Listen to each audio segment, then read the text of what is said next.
All right, what's up, everybody? I I don't like that. Hey, what's up, everybody? Welcome. What up? That's it. Okay, what up? This is Otis 5D. This is live from 5D. We got a great show for you tonight. The title of tonight's show is Freedom Technology, Getting What You Deserve, the Beauty of Peaceful Protest, and Cuck the Tuck. And, the title will make more sense as the show rolls along. If it's your first time watching the show, I'm Otis 5D, and this is a show about the transition of humanity into a 5D experience, and it's a look at current events and philosophical issues that come, cultural topics that arise during this transition. I'm just kind of making this up as I go. I'm working in the direction of having like an intro for a show, and so I'm kind of piecing it together. I stream Monday through Friday on YouTube and Rumble, so you follow me at both those places because you never know if I'll get banned from YouTube, and so Rumble will always be there, like the good Rumble that it is. And like it, share it, leave a comment. It helps. All of that stuff. All kinds of attention, right? Isn't that what this is all about? Is attention.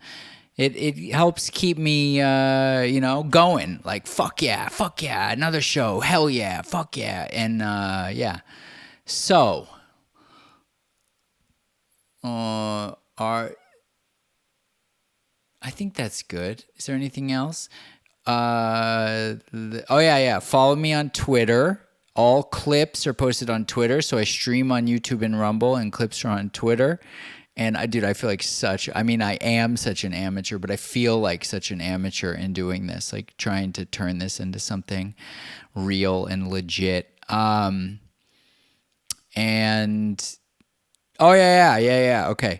And I read super chats at the end of the show. So if you have something you want to say, for me to, talk about, think about, or hear, you can go to my website, otis5d.xyz/superchat, and leave a super chat, and I read those at the end of the show.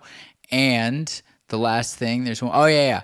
And if you're really into this, if you're like if you're a super fan, then consider joining my private community, Otis12D.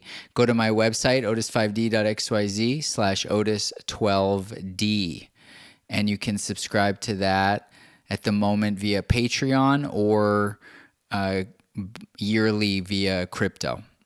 And wow, I feel like that's the most legitimate, even though that show is like kind of cringe, that's the most legitimate show intro I've ever done in my entire life. And I've been making content for almost 20 years, which means that I'm an extremely slow learner. But hey, it's not the pace that matters, it's the girth, right? That's what she said. So let's just get into it. All right, here we go. So tonight's Thoughts from 5D is called Tipping the Scales. This is Thoughts from 5D. All right, so the tipping the scales is really about the value of speaking up. A big part of why I am choosing to do this is that I think that we are in a really critical, pivotal transition in human history, life on Earth, all that, the big stuff, really big stuff. And I have a tremendous amount of conviction about that. I could be wrong, obviously. One can always be wrong in one's convictions, but nevertheless, I have a tremendous amount of conviction in that. And the feeling that I have is that a lot of how this transition will go is based upon whether a sufficient number of people speak up and make their voices heard in the direction of the future that they want to live in, as opposed to quietly acquiescing to the future that they don't want to live in, but are too scared to speak up and in opposition to. It's not even opposition. I guess it is. It kind of is in opposition to, but also speaking their own future into existence. Because I see an incredibly utopian, by the standards of 2024, possibility for life on Earth in the very near future in a variety of different ways. That's like sociologically, that's spiritually, that's with health and healing, that's technologically, interpersonal relations. I really feel like we're getting to the bottom of a lot of conundrums that have perplexed humanity for millennia, around psychology and technology in particular. Let's just focus on those, and really the fact that more or less everybody knows everything, meaning less than, let's just say 200 years ago, just making something up, there were a lot of people that really didn't know there was like Buddhism and Islam and Christianity and Judaism and all of the other major religions, Hinduism, and because they just were like in their little world, and their whole life took place in their little world, and everyone around them was in the same little world that they were in. And so it's easy to take for granted what an incredible transformation that is, that just the fact that everyone is aware that there are all these different ways that life can be approached, and all these different diets and cultural traditions. And so definitely we're in this time where the way that those things are trending is toward division and hatred and so on. And I think in many ways for good reason, because people are being forced, societies are being forced in directions that they don't necessarily want to go by forces that don't seem to really have their best interests at heart. But that's another story in a certain way. But I think that in the same way that like the 30 Years' War eventually ended, like Catholics and Protestants were mortal enemies to the point where they went to war with each other for 30 fucking years. And, the French and the Germans were, mortal enemies, and now they're in the same EU and nobody thinks much about it. So these things, they do change. Things do change and evolve. And it does feel to some extent like we are moving from, cavemen to tribes and larger tribes and city states and nation states, and then kind of like regional conglomerates and so on and so forth, until there is some kind of global recognition. Now obviously this is currently associated by people like myself with things like the New World Order and the World Economic Forum, and they're gonna like eating the bugs and living in the pod. And so that's like that is the future that is a future that is being presented. And I think we're at a time where there is a kind of global war for narrative going on.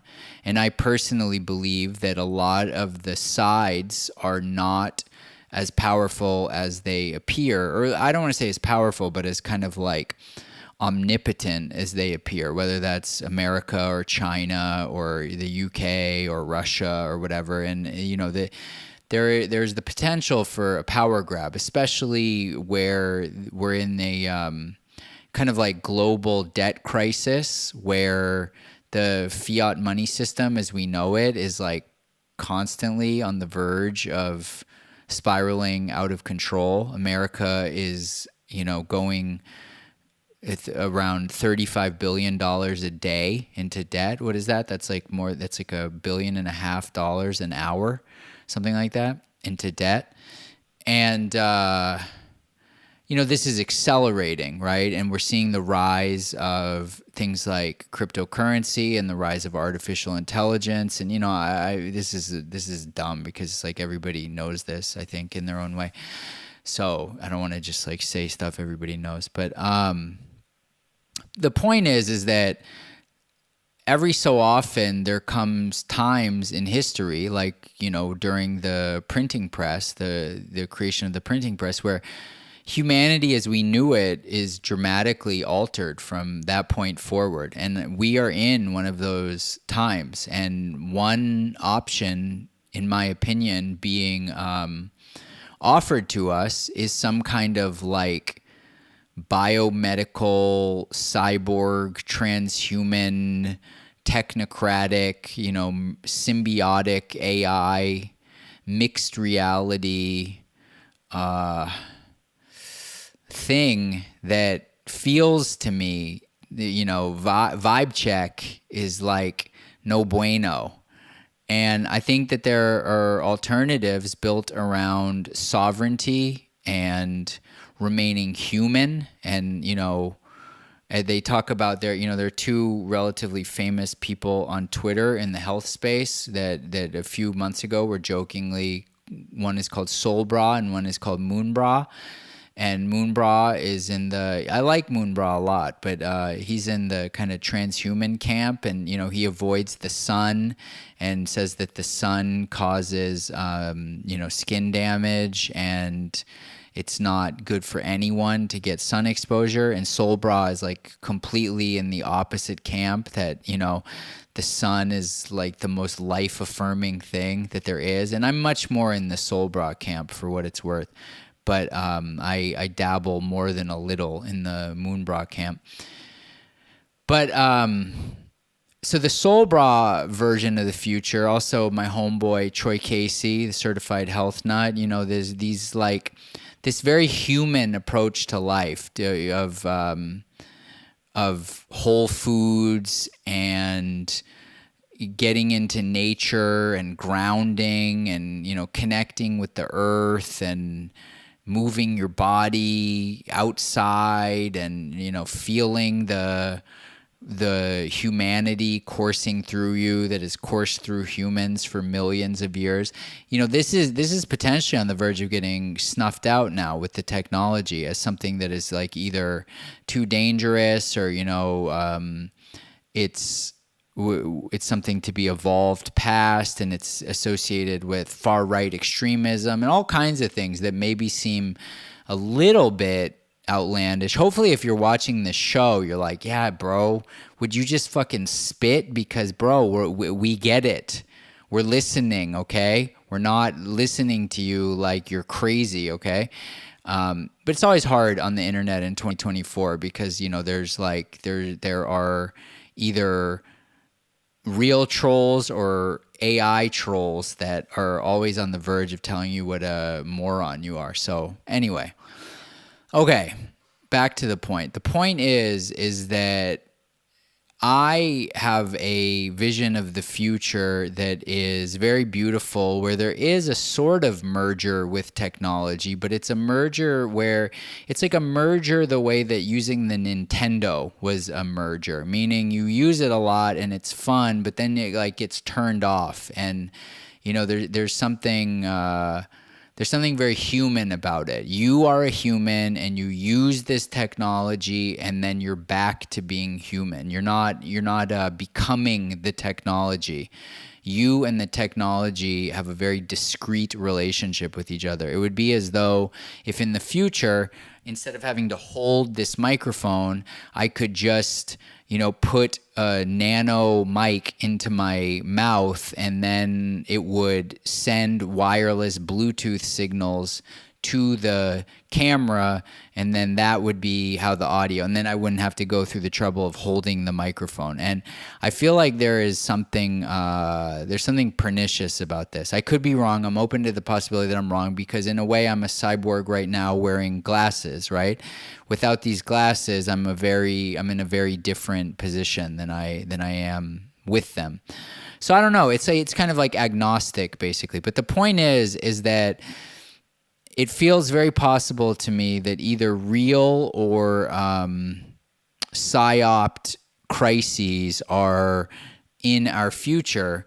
And when they come, they will come very fast. If you think about the great financial crisis, the fact that they even have names for this, the great financial crisis, like why is it even, why do we all know what that is? There's something weirdly, mind control-y about that. Anyway, more tangents as I am wont to do. Like that happened very quickly, and then the next thing you know, they were printing $800 billion, and then it was just like, okay, that's what we have to do. And then the same thing happened with the Ovid K, or the Arona K Iris V, which all of a sudden it was just like, okay, the whole world has to change now. All the airports have to get shut down.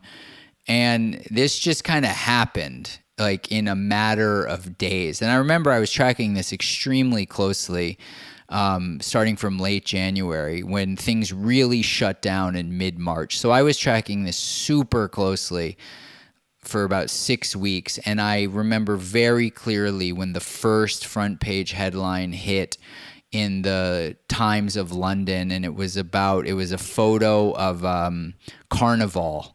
And it was about like, hey, this corona thing might be for real. And I want to say this was like mid-February, maybe like February 8th, February 10th, something like that of 2020. And then you just watch the thing ramp up.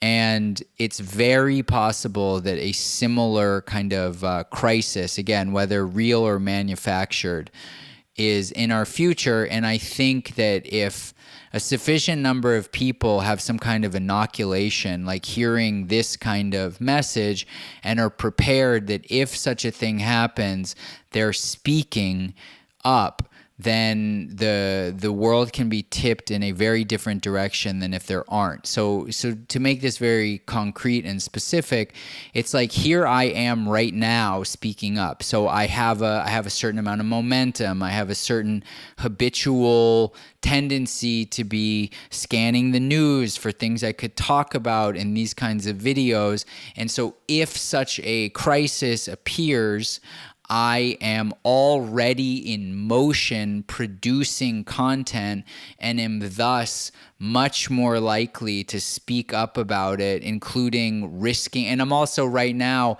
I'm losing, risking and losing potentially all my social capital, everyone thinking I'm some kind of either insane person or far right person or extremist or who knows what.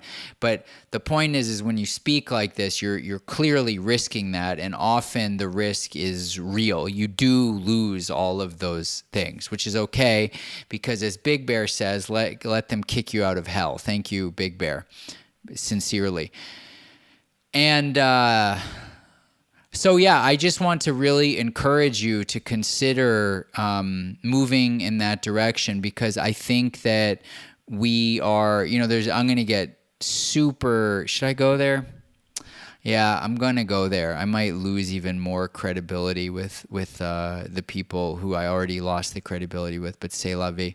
There is this concept that the second coming of Christ is a kind of collective awakening to our own divinity and our own power. And so where I'm going with this is in a somewhat secular direction, which is that historically, humanity has waited for some kind of savior figure to come along and fix everything, whether that's Donald Trump or Adolf Hitler or, Napoleon or Alexander the Great or, whatever, Jesus or Buddha or Muhammad. Like the time we're in, to me, points in the direction of people reclaiming their own sovereignty and their own right to self-express and to stand up and let other people hear what they think, because we are an extremely mimetic species where what one person says to another affects our sense of what is okay to think or to say. Meaning, if you've never heard, if no one you know is speaking up in either in opposition or as a proponent of something, it's much less likely that you will also speak up, because it's like the fear of being the first on the dance floor or the fear of public speaking. But if you've already heard someone say that and you're already like, yeah, I agree with that, and then you keep listening to that person while the thing is going on, the crisis, let's say, and they're speaking up, you may also feel inspired to also speak up, because you know that there are at least some people who agree with you. And while you may be socially ostracized from one group of people, you will be included by another group. So I really feel that this tipping of the scales is, there's really like nothing more important, and it's why the war for narrative control is so intense. For instance, like the war to shut down Twitter, because it's kind of like what Trump says. It's not, they're not coming for me, they're coming for you, and I'm just in the way. And I think that is potentially even more true with Twitter, because Twitter is giving people, aka citizen journalists, the opportunity to really speak and to really have ideas that are quite different from those that are being presented in the legacy media to get distribution. And if you think about it, the printing press allowed different ideas to get distribution, and the American Revolution, which didn't happen that long in a historical sense after the printing press, the famous document of that era was called Common Sense by Thomas Paine. And as far as statistics show, it was like 80% of everyone had read that pamphlet, which was about like, hey, this is just common sense that we should break away from England. And, Benjamin Franklin was a printer, right there. This was the technology of the day in a certain sense. Being a printer was kind of like being, I don't know, like running a social media. That's not right. But I was going to say running a social media platform. It wasn't that big a deal. Maybe being like a content creator or a, somebody, an active social media user who was, sharing and retweeting things, because you were the bottleneck for information to get to people. So yeah, anyway, we're really in this kind of era, in my opinion, in a very, very big way. And so I really encourage you, if you hear this and you feel so inspired, to get in the habit of speaking up in whatever way resonates with you online. Because I think that, there's this concept called preference cascades and preference falsification, where if you think everyone thinks a certain way, even if very few of them do, you may say you also think that way, which just reinforces everyone lying about what they actually think. And then a preference cascade is when all of a sudden a bunch of people, for whatever reason, it can be a variety of reasons, start to feel emboldened to say how they truly feel, and then all of a sudden things can tip. Like this is kind of what happened in, as far as I remember, in Czechoslovakia and maybe also Poland, that toward the end of communism, all of a sudden, everyone realized that everyone else also knew that the whole thing was bullshit and that it was over. So yeah, I hope this message, it would be my dream that this inspires at least, a couple people to really become active, because I think that a global scale preference cascade has the potential of forming, and each person that speaks up ahead of the preference cascade, I think makes it more likely. And I think we're very much in a sort of probabilistic reality, and each person's actions, myself included and you included, determine, which parallel reality we end up in. So I usually end these with go fuck yourself, but I feel like this is so heartfelt. I'll just say namaste. All right. Peace. Otis5D.xyz. Go fuck yourself. All right, that was good fun. I really want music. Like when I finish these and it comes back, I really want there to be music. Like, yeah, hey dudes. Oh yeah, and my art could be there, and then you were there, bro, and you were there. And you were there. I feel like I'm trying to do some Dazed and Confused thing, but I don't even know what it is I'm trying to do. All right, I think we're gonna do some Jack Mahlers. I don't think we never done no Jack Mahlers.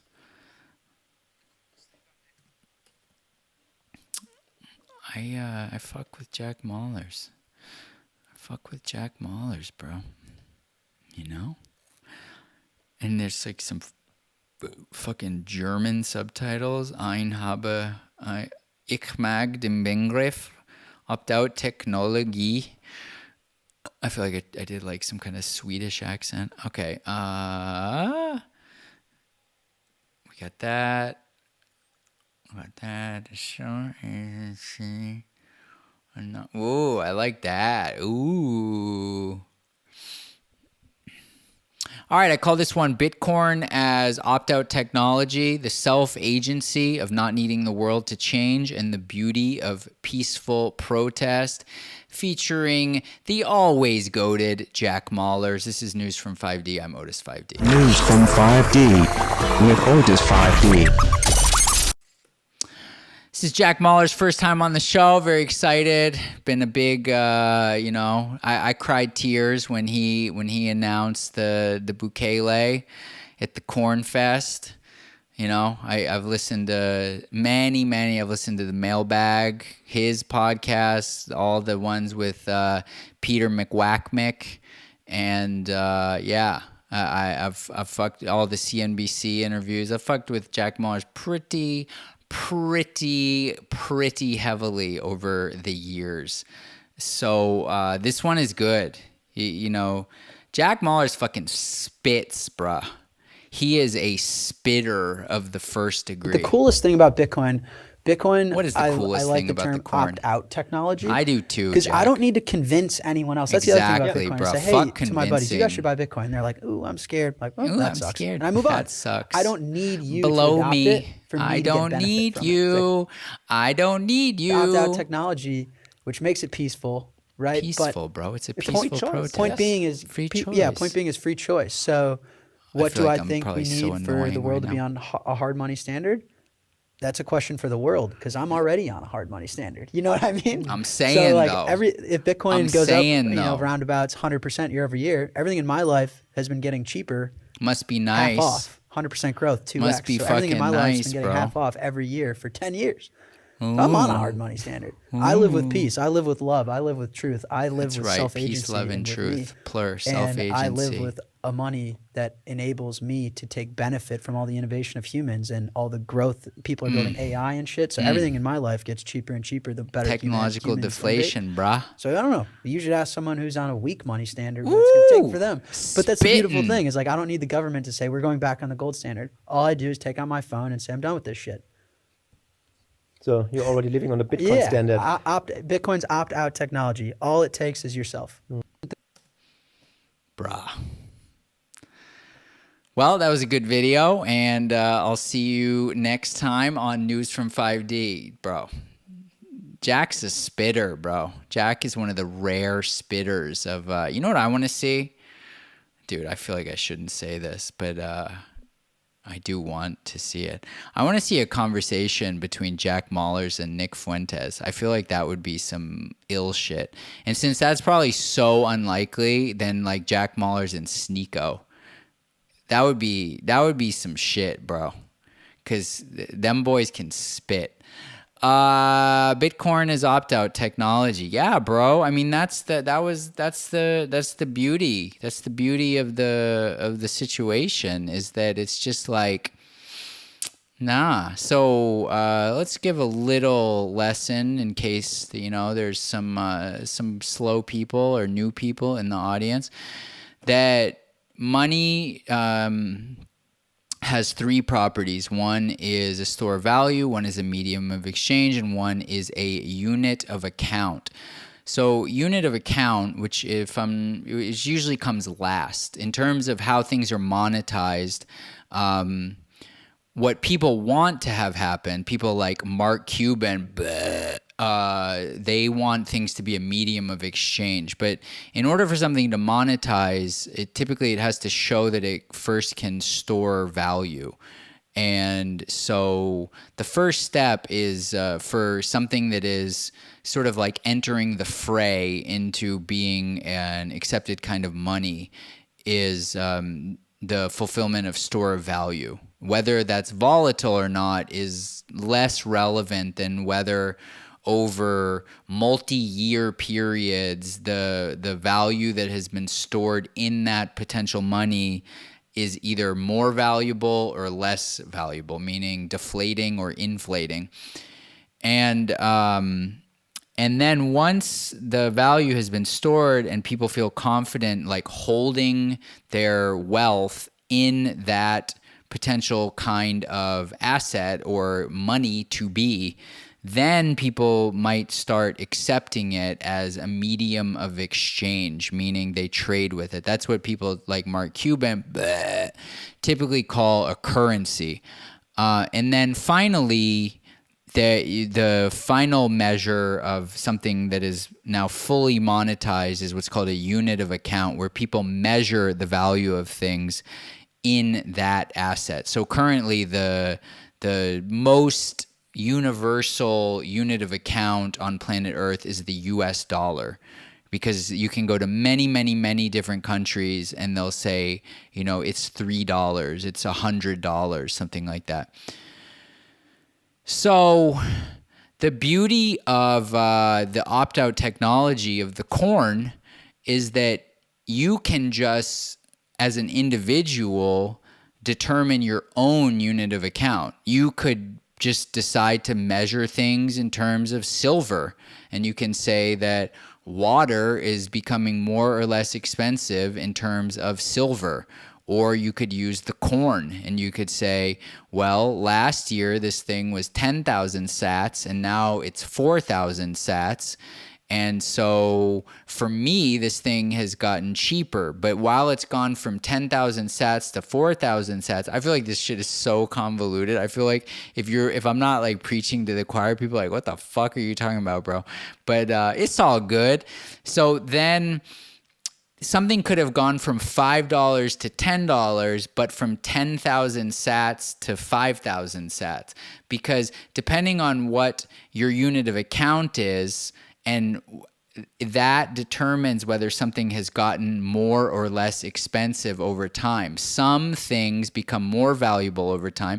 Historically, gold tends to become more valuable over time when compared to other unit of accounts, whereas dollars are, almost custom designed with the Keynesian economics to slowly inflate so that each year something should get more expensive in terms of dollars. So it can get less expensive in terms of gold while simultaneously getting more expensive in terms of dollars. And what that really means for the colloquial people that are like, what the fuck are you talking about, bro? Is that the gold price has gone up when measured in dollars. So if gold goes from $1,000 to $2,000, and then your house goes from rent goes from $1,000 to $1,500 because gold has gone up to $2,000. When measured in gold, your rent went down, whereas with dollars, your rent went up. Dude, how did I turn this amazing spitting into some fucking bullshit? So, but the thing is that as an individual, you can just opt out like that. You can just determine your own unit of account, and you can say, I don't want to play their games. I don't want to play the inflation games. I don't really fuck with John Maynard Keynes, the fucking pedophile. I want to do something different. I don't want to go, be like Ron Paul and, endlessly petition the Fed to adopt, the gold standard. I just want to go on a hard money standard like corn for myself. And you can just do that. We're not in such a totalitarian age at the moment where you can't just do that. And there's something so beautiful about that. And, that comes to the second part of the title where the boy was spitting hard about the self-agency where, you're not using all your CPU cycles, your precious mortal CPU cycles, trying to go around everybody telling them to change. Hey, there's an emergency. We got to change the system. Hey, we got to protest in the government. Come to the protest. Sign the petition. It's like, no, bro. No. I just do my thing. I believe, I have conviction about this thing, and we fucking ride out. So, and then the last part is, as he said, he in true raver fashion. I wonder if he was on some Molly. He's talking about peace, love, and truth, and it's like, there's something so beautiful about a peaceful protest. Like, I don't really fuck with the Federal Reserve. I don't really fuck with the, Steve Mnuchin or Janet Yellen or Jerome Powell or Alan Greenspan or Ben Bernanke or Hank Paulson or, any of these whack motherfuckers. I'm not really about it. And I could there's like probably a parallel reality where I'm like some retard ranter on the internet going, guys, Janet Yellen, they're scamming you. It's a scam. The central banks are insolvent. Oh, they printed the money. They raised the interest rates, and all the banks have these worthless treasuries. And it's all true. It's all fucking true. But the beauty is, we keep it on Dante because we just fucking step out of the way, bro. This is a system. This shit's on some fucking, Roadrunner Wile E. Coyote shit where, this shit's running off a cliff, bro. There ain't no brakes on this fiat money train. And the idea that, me or Jack Mallers or Jack Dorsey or any other person is going to like step in front of this thing and like take one for the team and stop it. Best get your ass out the way. There, it's like, Lord, give me the courage to change the things I can change and the serenity to accept the things I can't change and the wisdom to know the difference between the two. That was pretty good. It's like that, bro. This is some shit that ain't nobody changing. Not even Janet Yellen, not even Jerome Powell, not even Donald Trump, not even RFK Jr., not even Kamala, not even Tim Walz. Ain't nobody changing this shit. Sorry, JD Vance. Sorry, Vivek Ramaswamy. Sorry, Rand Paul. I don't think so.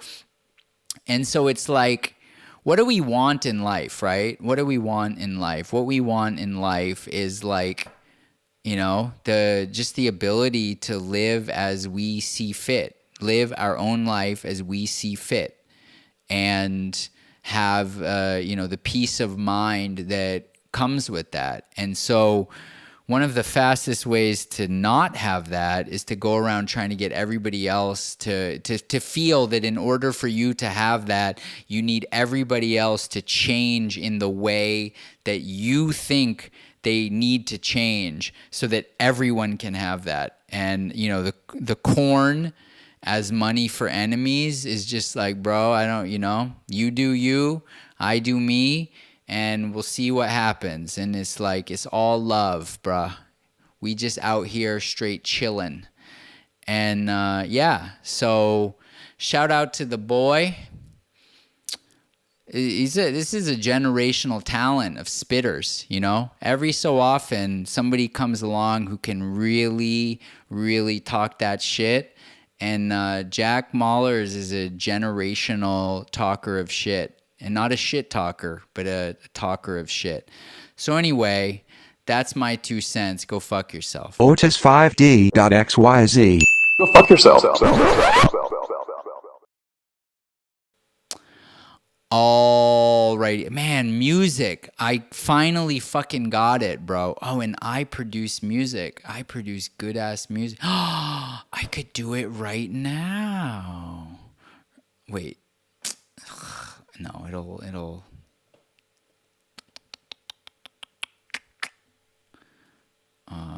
nice. Okay. We're going to do another Jack Mahlers. Okay.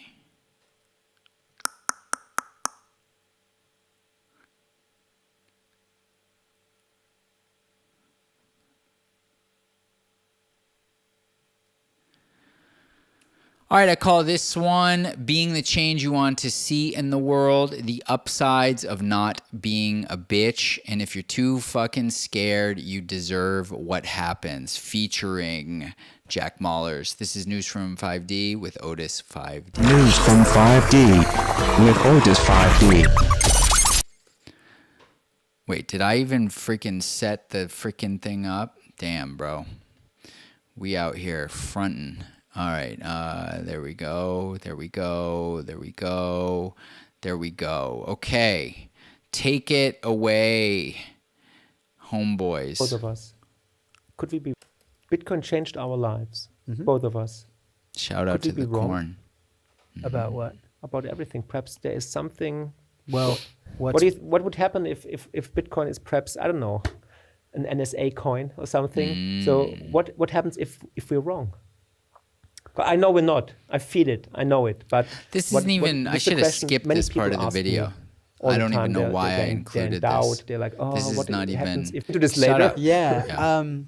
The thing I like to say to folks is, you know, I grew up in Chicago's like very left, blue, you know, liberal. Yeah. Didn't And we a lot all, of my bro? friends, I'm like, you guys got to buy some fucking Bitcoin. They're like, well, you know, what if the government? It's Exactly. like, well, then you deserve all that they do to you. Then you deserve all that they do to you. If you do not have the balls to live by your own convictions, good luck with that one. You got to be the change you want to see. Hell so yeah, bro. My advice Spit. is don't be a bitch. And Don't be the a change bitch. that you want to see in the Bro, the upsides of not being a bitch are so hardcore. Like, are so, you know, the upsides of making your number one investment in life yourself, you know, believing in your ideas and having conviction and putting, you know, your money where your mouth is on the things you believe in. The life that engenders is just priceless. It's just totally priceless. And you totally, you know, bitch ass motherfuckers who can't do it deserve what comes for them. It's not what comes to them, it's what comes for that them. they do to you. If you know what I mean. You got to be the change you want to see. So my advice is don't be a bitch. Don't be a and bitch, Be bro. the change that you want to see in the world.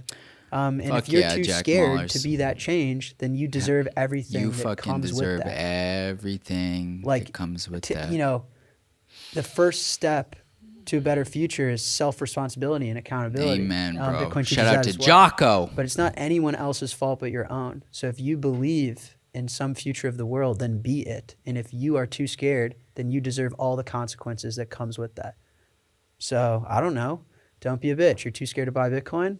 Sorry for your loss. Hope you can survive all the pain that comes with watching my shit go up.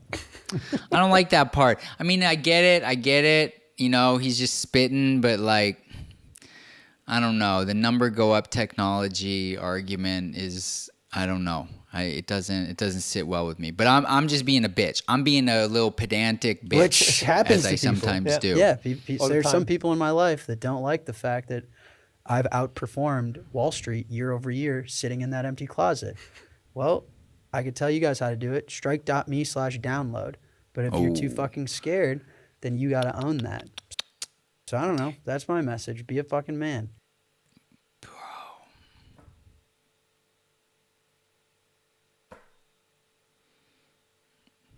Bro, he said it.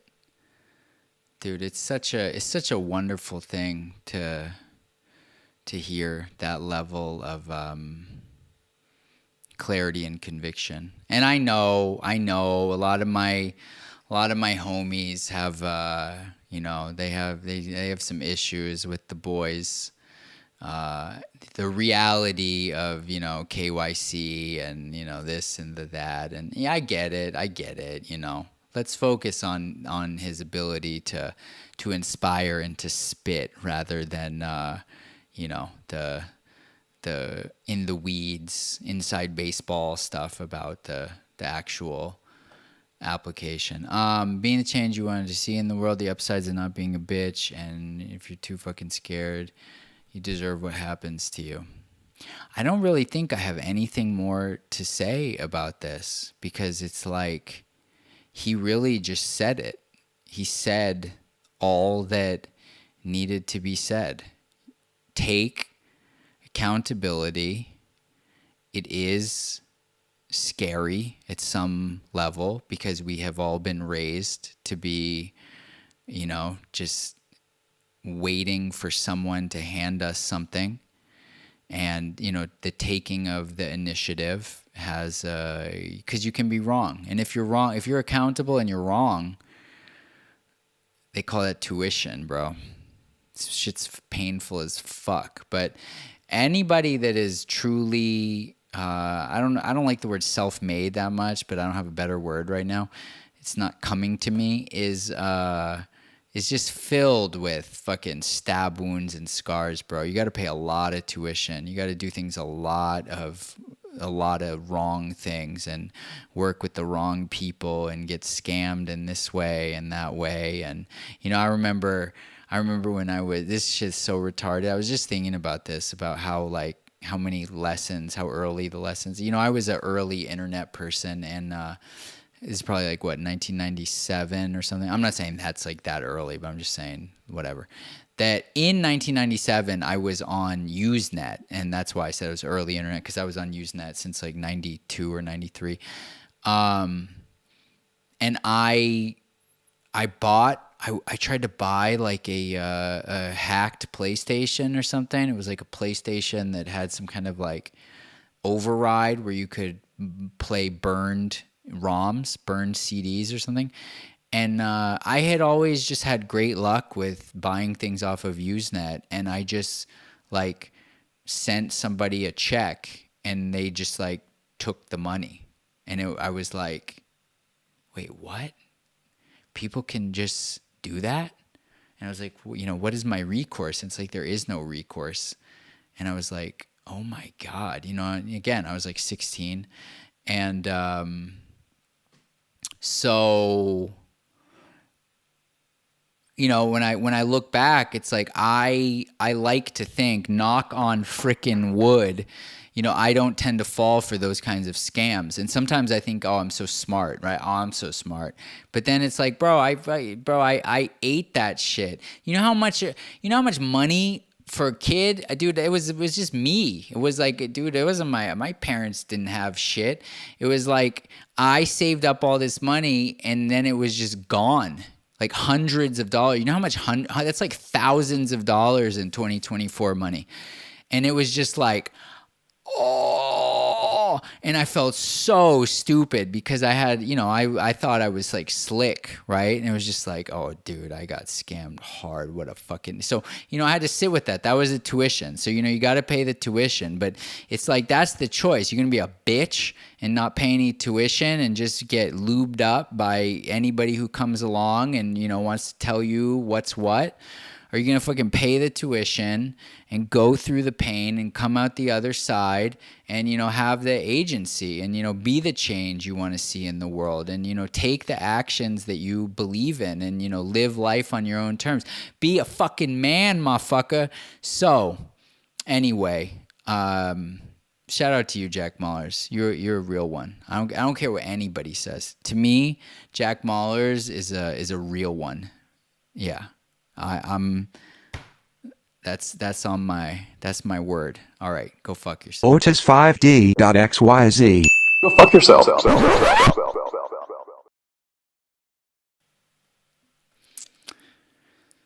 All right. I forgot. I always forget like I'm live. Okay, let's just keep it moving. I feel like we're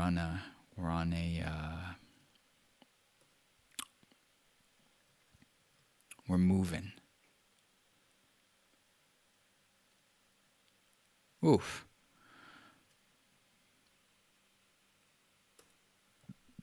All right, this is some shit talking about Tucker Carlson. I really fuck with Tucker Carlson super heavily, but this is just this is no bueno. I call this one feminine, passive-aggressive insinuation, retarded confidence mixed with lack of details, and at long last, the Tuck got cucked. Featuring Tucker Carlson, Dave Smith, and Nick Fuentes. This is News from 5D with Otis 5D. News from 5D with Otis 5D. All right, this is a very short video, and of course, I didn't, you know, do what I'm supposed to do in advance. So everything is super duper amateur hour right now, and nothing is actually set up how it should be set up. So, you know, my bad. The real bitch mate. You know, it's look, I'm gonna talk that shit, and then my shit's all fucking janky as fuck. That's called instant karma's gonna get you. An inside job to a large degree. Can we This just is establish January anybody 6th, who screamed, January let's 6th. storm the Capitol? I can think of two people who did. He's talking about Nick Who was not Fuentes. arrested, didn't spend time in jail. Was defended by Democrats in the Congress. Yes. But he wasn't alone. There's another prominent person who did that as well, as I know you know. They're talking about Didn't Ollie get Alexander. Arrested, didn't go to jail. I mean, what can we conclude weak from that? sauce, bro. An That's inside job so to a fucking large weak sauce, dude. That shit is so whack. That's the wackest thing I've ever. You know, Tucker, this motherfucker was a fucking Iraq War apologist. You know, Mr. Johnny Come Lately to the Freedom Train, Mr. Ticker Tape Parades for Edward Snowden. You know, I was a propagandist for the Iraq War. You know, I've been wrong so many times. And, you know, that's why I have humility. Bitch, that ain't no fucking humility. Bro, your dad is fucking Voice of America. Your dad is the spook. Your fucking dad is not a federal informant. Your dad is the federal government. Your dad is the deep state, bro. It's just straight the fuck up. Your dad might be a great guy. I don't fucking know. But the point is, it's bitch, where you get off calling other people out on shit without talking about that shit about yourself.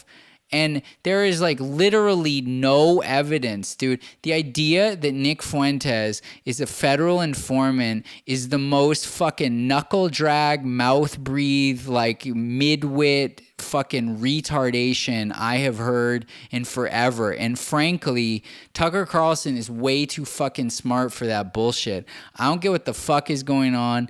This shit is something very weird is going on. The fact that all these hardcore truth tellers, Patrick Bet-David, Joe Rogan, Tucker Carlson, I'm sure more are gonna come to me as I'm speaking, and Steve Bannon, none of these motherfuckers will even say his name. And bitch, it's on the tip of everybody's tongue. Miss Standis Owens just broke the cherry, and her whole fucking show is about the Groyper War, because the Groyper War is potentially the most important thing going on right right now. It's like the number one issue, and all these bitch ass motherfuckers are pretending like it's not even happening.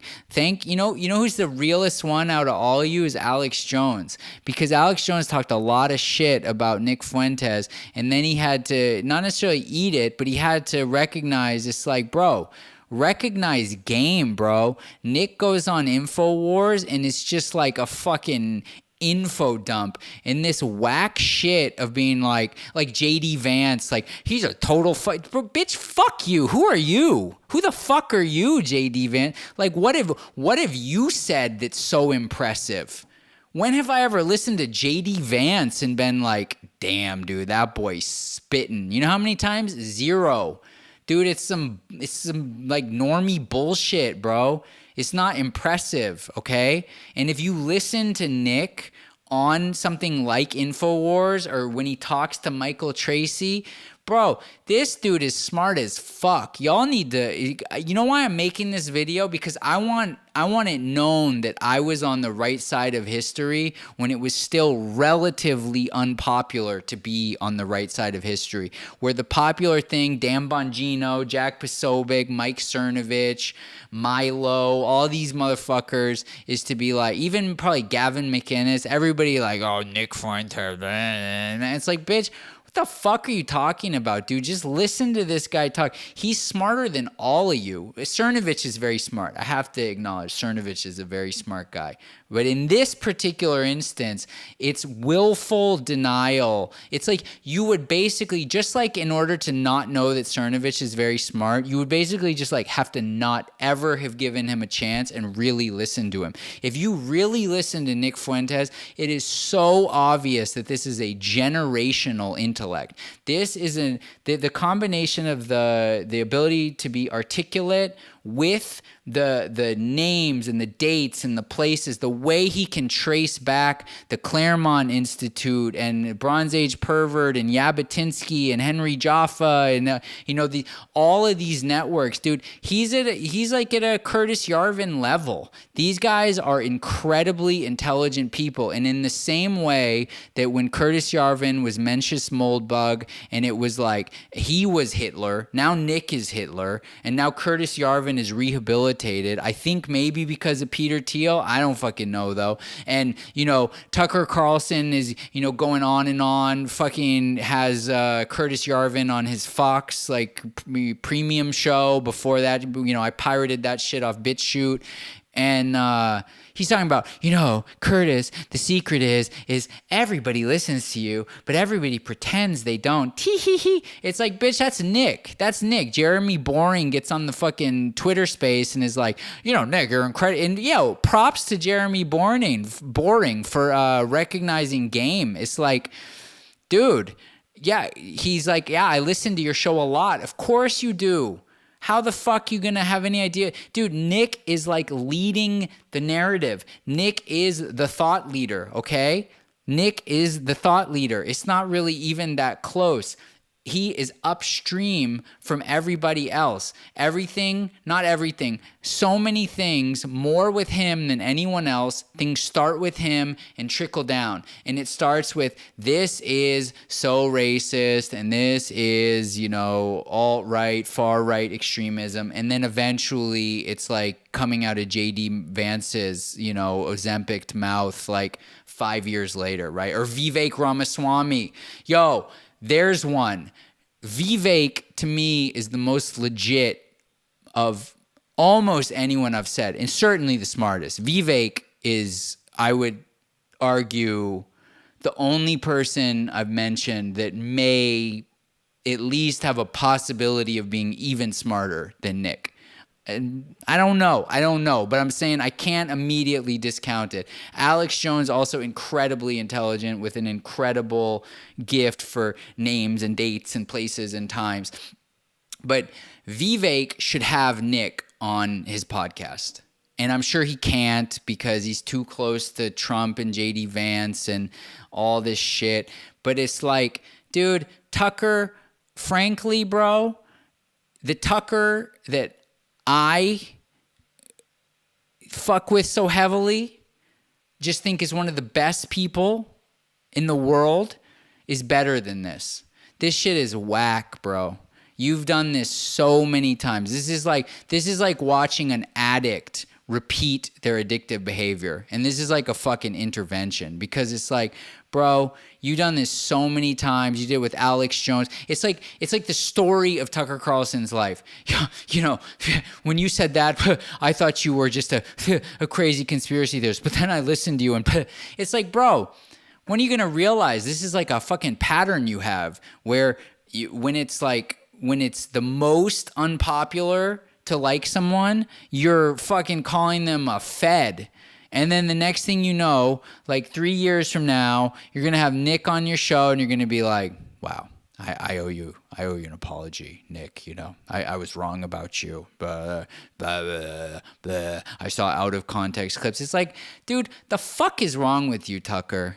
That's all I'm saying. What do I got? Yeah, bro, that's some feminine passive aggressive shit.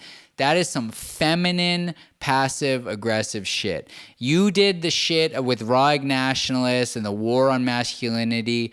Bro, your behavior is the fucking war on masculinity. And it is, and yeah, the retarded confidence mixed with lack of details. Bro, you don't know shit about this shit, and yet you maintain the level of confidence that you had, you know, being a propagandist for the Iraq war. Shit's whack, bro. And yes, at long last, the Tuck got cucked. This is the fucking most hardcore Tuck cucking I've seen since the Jon Stewart thing on, you know, Crossfire or whatever the fuck that show is called.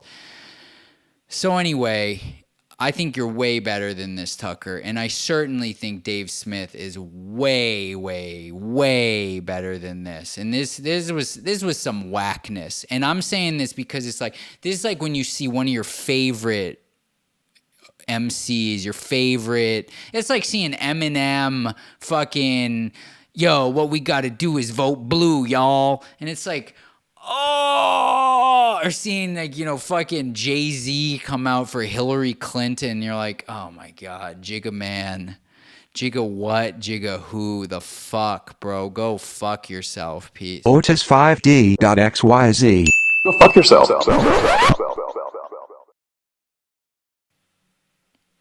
Well, that was ranty. That was a little ranty rant. That was a little rantastic rantism. That was a rant, Paul. Dude, who does that? Who's the comedian that does that shit? Is it Jason Segel? What is that movie where they do that? Rant. Is it? Dude, I feel it's got to be one of those Apatow movies. Dude, isn't it so whack that all those Apatow boys became such bitches? Can you imagine how much doper the world would be as if the Apatow boys were fucking based, and you had like fucking right-wing Jonah Hill and Danny McBride and Rogan and James Franco and shit? Dude, that shit would be litty. Okay, so now we're here. Fucking Tucker, get off my damn screen. All right, so we got that. We got that. We got that. Okay, and then we got that. And we got that. We got that.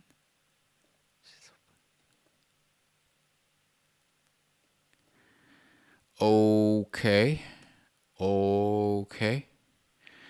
Okay. Nice. All right.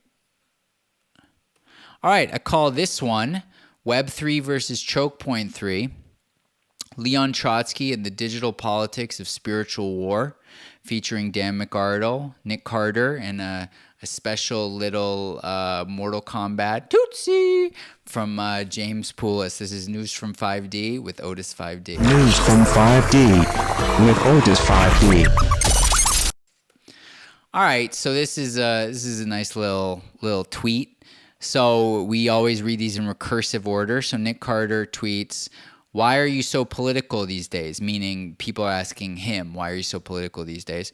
Same answer I've always given. You may not be interested in politics, but politics is interested in you.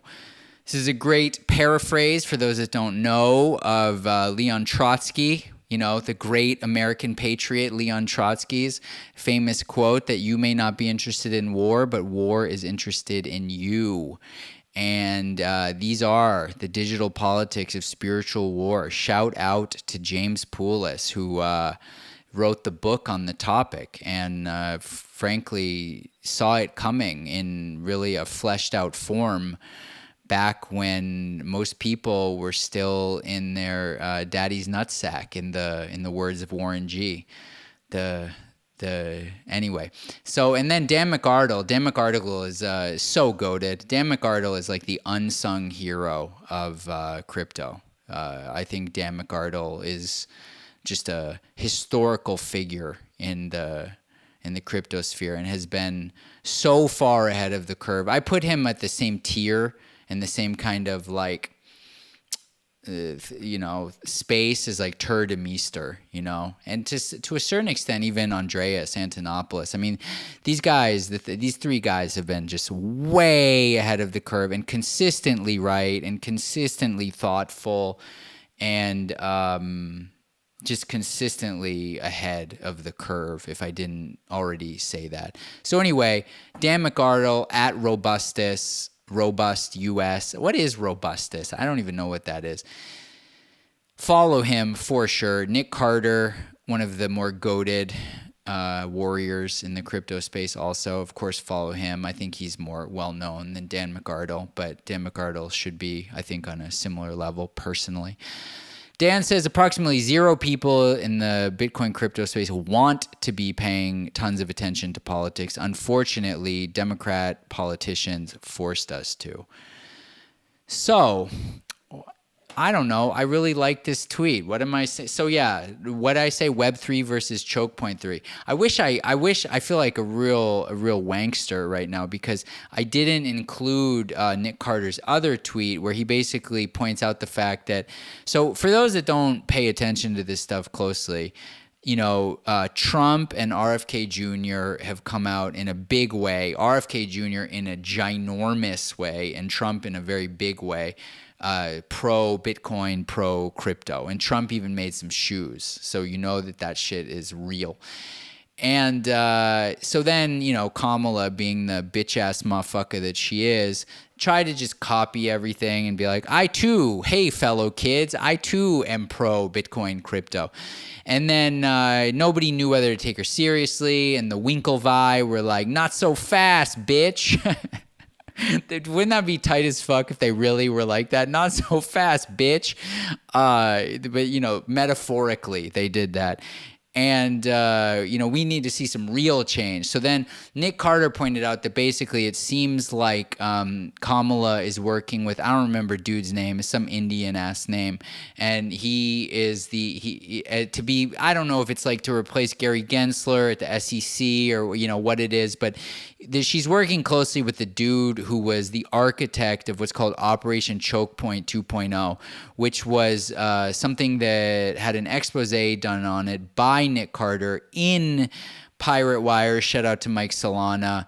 And he basically explained how the sacking of the bank crisis that happened in 2023 with Signature Bank and Silicon Valley Bank, these two things were kind of part of a government op to sort of begin closing the doors to make the transference between fiat and crypto for places like banks and for places like crypto exchanges significantly more difficult than it had been in the past. So the reason this is, if you think about it, Operation Choke Point is a good name for it because the idea is it's like, well, yeah, you can have your crypto, but what are you going to do with it? How are you going to get it anywhere? And the idea was to make it extremely difficult, somewhere between extremely difficult and impossible to move around easily, freely, or potentially at all.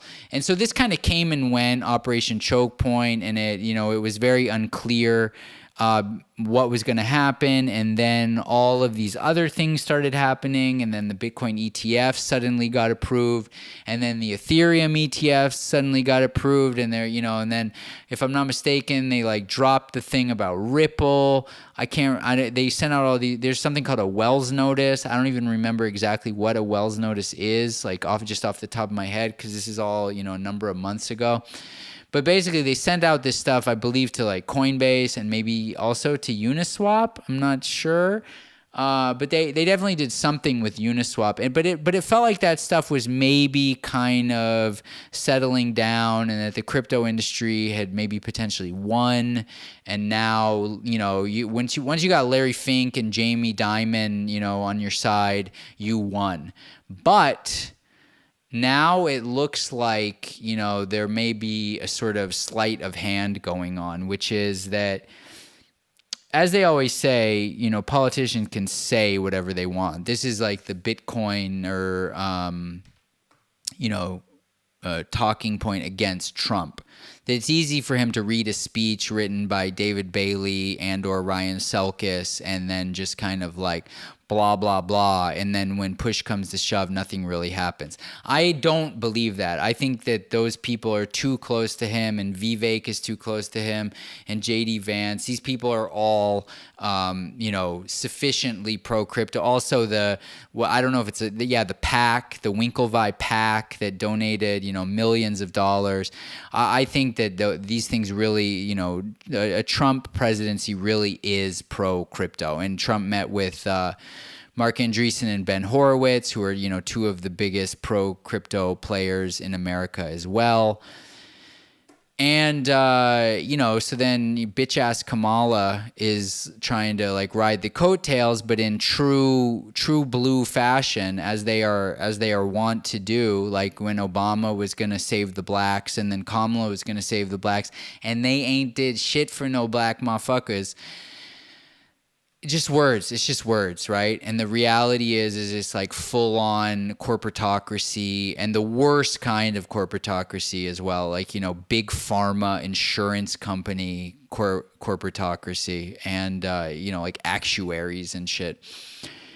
And so it seems like there's a possibility for an Operation Choke Point 3.0 if Kamala were to come to power. And as Balaji has pointed out, for as long as anyone will listen to him, there is a central bank crisis that is looming, where it's not just like a bank, it's the central bank, which is in a major crisis and, is on the verge of insolvency and is propping up all of these banks, which are completely underwater due to buying treasuries at low interest rates, and then the interest rates going up and the treasuries they bought becoming worthless, to the point where if they had to sell them now, if the banks needed capital, it's very likely that they would not be able to get it. So if there were any kind of crisis, you could have a number of bank collapses if trillions of dollars were not almost instantaneously printed. And they did this for a while with the BTFP, the Bank Term Funding Program, which was basically like a way to give banks the capital they needed in order to not go insolvent until they could kind of get out of the crisis. So theoretically, right now, we're out of the crisis as we're printing $35 billion a day, $1 trillion every 90 days, every 3 months. So $4 trillion a year. And that, if you think about it, $35 billion a day is around, what? I feel so stupid, bro. Wait. Did I say, bro, holy shit.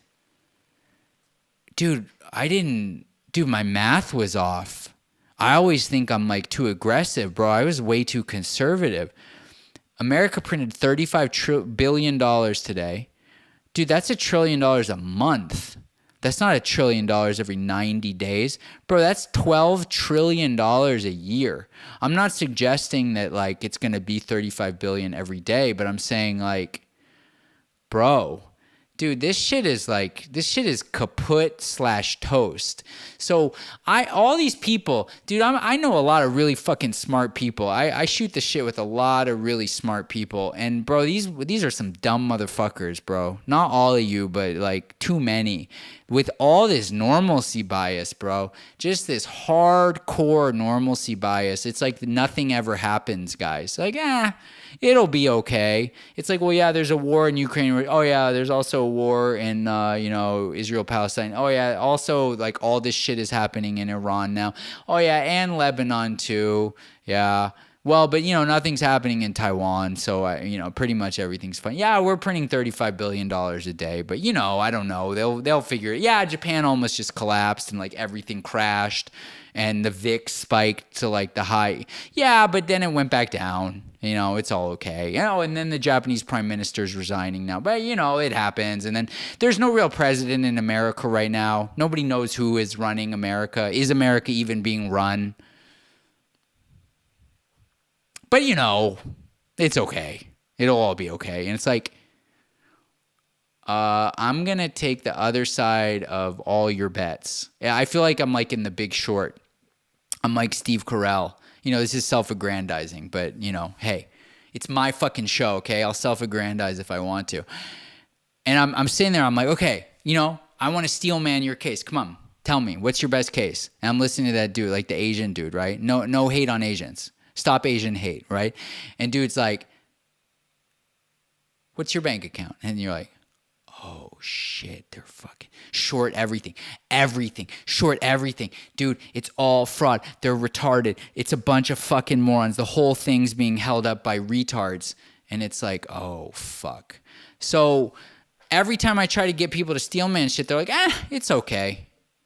And I'm like, here's 97, excuse me. Maybe that's the universe telling me to slow down. Here's 97 data points about why it's not okay. And these are very concerning data points.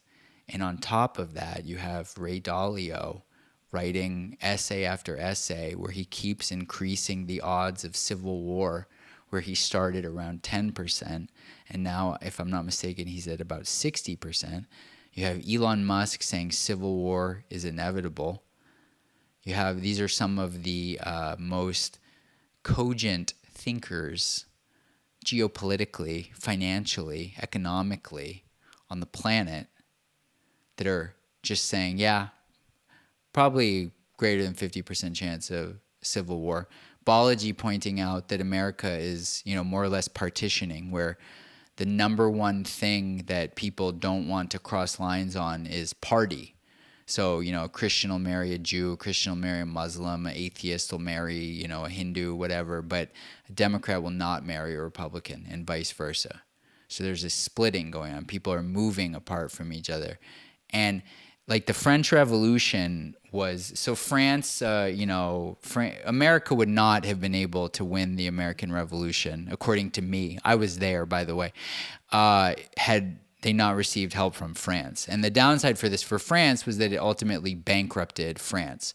And the combination of the economic crisis in France combined with a kind of famine condition, an inflation due to like a bad growing season. If I'm not mistaken, it was either floods or droughts, one of those two. And the harvest was no bueno. And, the combination of economic crisis and a food crisis, led to a revolution crisis. So, everything's maybe kind of, sort of. Oh, and dude, what just happened? Like yesterday, like every American Social Security just got hacked, like 270 million. Like these things are just Trump just, they go, is like I saw a great tweet today that was like, Will Smith slapping Chris Rock was like a 10 times longer news cycle than an assassination attempt on Trump. And it's true. It's like dead ass, bro. Big facts. Big fucking facts. No cap. Zero cap. And so it's just like everywhere you look.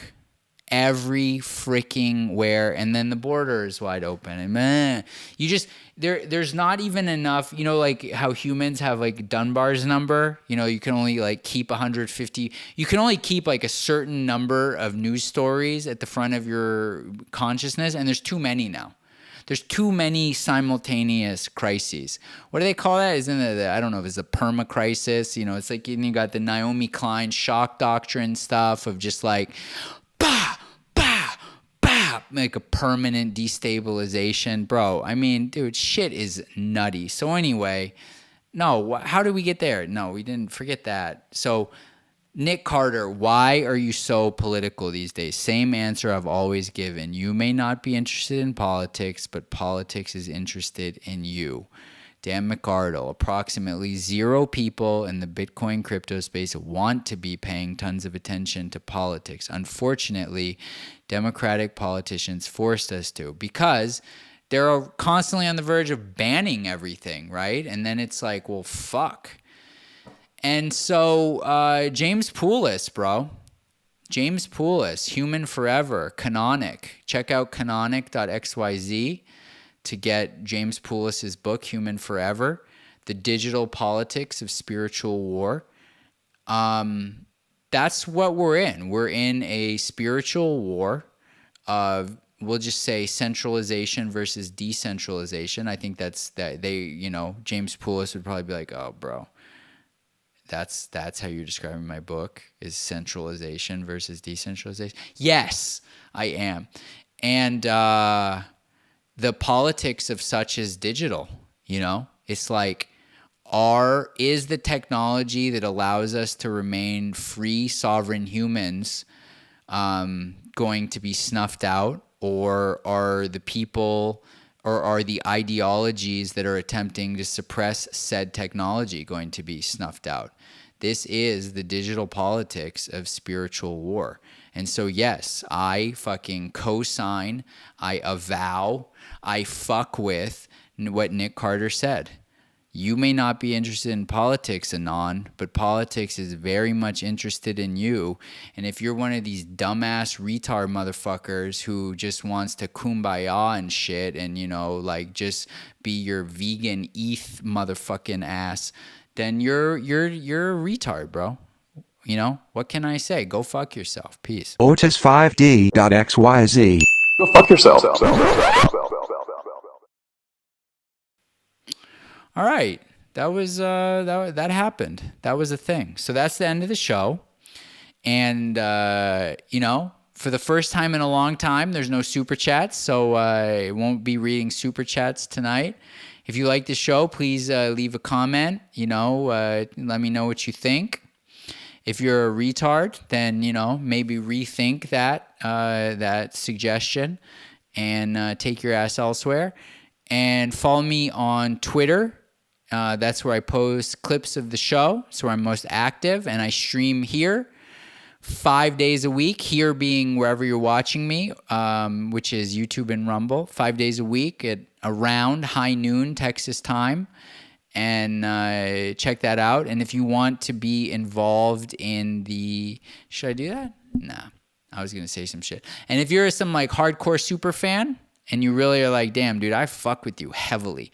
The way you fuck with Jack Mahlers and the way you fuck with fucking Nick Fuentes and Tucker Carlson and Dan McArdle and James Poulos, and did I already say Jack Mahlers and, Dave Smith? And if you fuck with me the way I fuck with them, then consider, joining my private community, Otis12D. Come to my website and click Otis12D, and you can join monthly by Patreon or yearly by crypto. And I will see you real soon. And have yourself a merry little Christmas. All right, bye. And now I will attempt to stop the stream while my mouse wakes up. And then I